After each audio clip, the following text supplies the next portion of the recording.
آج کی بہت بڑی خبر ہے جی. جنرل ریٹائرڈ فیض حمید صاحب ڈی جی آئی SI ان کا کورٹ مارشل ہو گیا اور ان کو میکسیمم پینلٹی جو ہے وہ دی گئی ہے. 14 سال قید با مشقت کی سزا ہے اور کورٹ مارشل ملٹری کورٹ کی طرف دی جانے والی سزا جو ہے اس کا اطلاق 11 دسمبر 2025 سے ہوگا.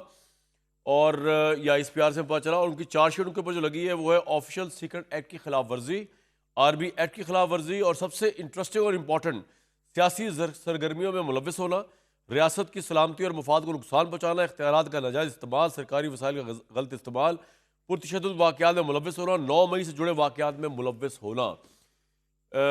فیض حمید صاحب کے متعلق ان کی ارلی ریٹائرمنٹ یا ارلی وہ استعفیٰ جو دینے لگے, سب سے پہلے خاکسار نے سٹوری بریک کی تھی اور وہ سٹوری میں نے دی تھی رات 12:39 پر نومبر 26 2022 کو, جس نومبر general Asim Munir army chief appoint ہوئے تھے. اسی دن میں نے نومبر 26 کو یہ دی تھی کہ اب انہوں نے جنرل فیض حمید جو ہے وہ فوج چھوڑ دیں گے. جنرل فیض حمید سے میری کوئی بالمشافہ ملاقات تو نہیں ہے.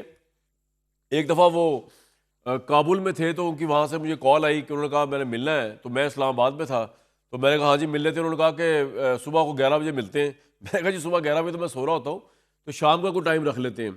تو اس کے بعد وہ شاید مائنڈ ہی کر کے اس کے بعد خیر پھر ان سے میری نہ ملاقات ہو سکی نہ بات چیت ہو سکی. لیکن اس کا مطلب یہ نہیں ہے کہ ان کے کارنامے جو ہمیں نہیں پتہ. یہ وہ زمانہ تھا جس وقت عمران خان صاحب کا توتی بولتا تھا.